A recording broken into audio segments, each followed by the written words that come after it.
Hi mga gala. So today is July 27.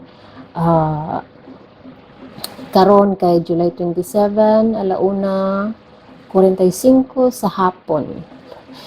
Medyo dili maayo ang akong pamati. Ang akong duha ka mga anak nga lalaki kay kinangasakit. So medyo saba di ay ko mga higala kay nagprint ko og flashcards. So medyo saba akong printer. So karon mga higala, I am actually nagkuan ko human ako sa layout sa ako ang verb conjugation book. So ang kanidi ay verb conjugation book mga higala kay ako ni siyang ako ni siyang ako ni siya ibutang pod sa Cebuano 101 nga website. At the same time, naapod ni siya sa libro. So kung mupalit ka sa libro, ang akong plano kay mo hatag kog QR code, mabutang kog QR code sa libro, sa verb conjugation book, para i-access lang ninyo through your phone. Inyo lang i-scan ang QR code and then pwede na mo maka-access sa downloadable audio and pwede pod mo makatanaw sa video lesson. Kay usahay just having the book, kung naa lang kay libro, usahay dili kuwang ra siya when you are kung usahay kuwang ra siya kung magtuon ka. Sometimes it's not enough kung libro lang. To some, mas okay sila na apoy audio. To some, mas okay pod sila nga na ay video. Kay ang nakanindot man gud sa na video kay ma-explain pod nako didto unsay context sa sentence. Ug breakdown po nako siya word for word. So for your vocabulary. So mo na siya kung plano magagala. Ug mo ni siya ang initial layout. So ang layout ang format niya sa KDP is lahi siya gamay because it's portrait. Pero ang diri sa Pilipinas, ang iyang format kay will be landscape.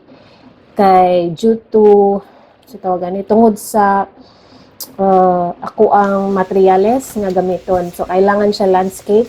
Kay kung dili siya landscape, kung portrait siya, mahimo siyang dili nako kaya mahimo ang usa ka tibuok libro. Kailangan nako siya duhaon. So that's gonna be mas mahal noon siya and it will cost you more. So dapat landscape lang siya diri sa Pilipinas kay ako raman pod ang maghimo. Sorry. Ako raman pod ang maghimo. So mo na siya update karon sa verb conjugation mga higala. So sakto di ay kay nung mo sa una sa akong set 2 books, sa Absolute Beginner books, open ko for sponsorship. Kani nga libro ang verb conjugation, mag-open po kong sponsorship. So nga naman, why? Why ask for sponsorship? So one of the main reasons sa sponsorship is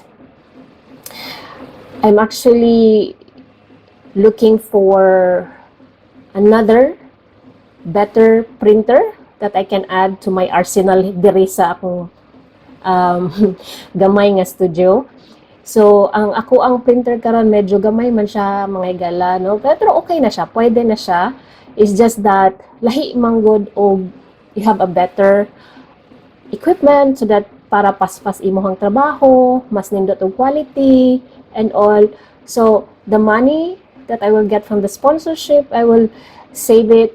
And hopefully in the future, if daghan kaayo ang mo sponsor nako, so mas paspas ang akong pagpalit sa bag-ong printer. So that why Judy ngano mo palit man kag printer?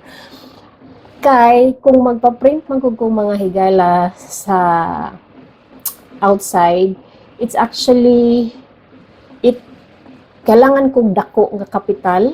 So dako kay siya investment gikan sa ako and dili pod ko pwede nga sige-sige na lang ko og kuha og dako nga kapital gikan sa business na Cebuano 101 Kay mahurot akong kwarta. Mahurot akong kwarta mga higala. So I cannot take all of it. So yeah, just by sponsoring. So kung if you have na may business, so ang inyong pangan will also be included in the ebook sa Amazon. So kung naay mo palit sa akong book sa Amazon, bisan asa sa kalibutan, they will see your name sa akong book. And if you have business, pwede sad nimo siyang i-promote through my books. I am actually obliged to give 2 books ngadto sa National Library.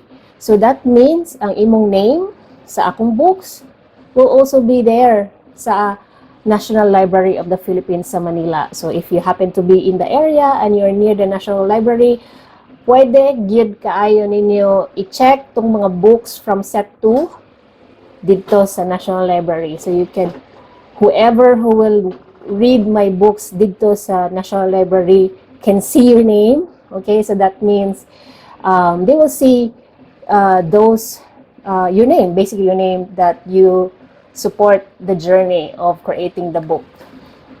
For the Philippines, I will provide a copy of the verb conjugation, and katong mga naa sa US nga gusto mo support, I will provide a copy of the ebook.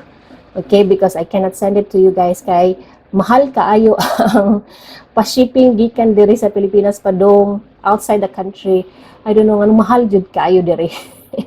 So for the Philippines, I can send a copy of the verb conjugation book.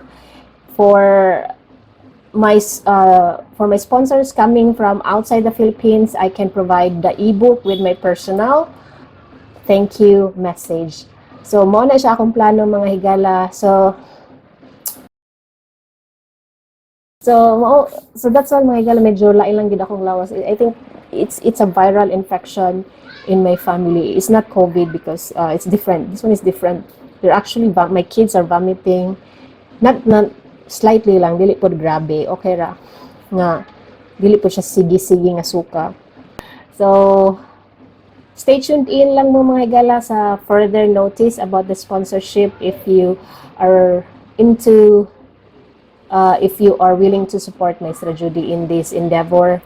So ang verb conjugation nga book mga higala is not just verb conjugation. I also plan to put the pronouns there.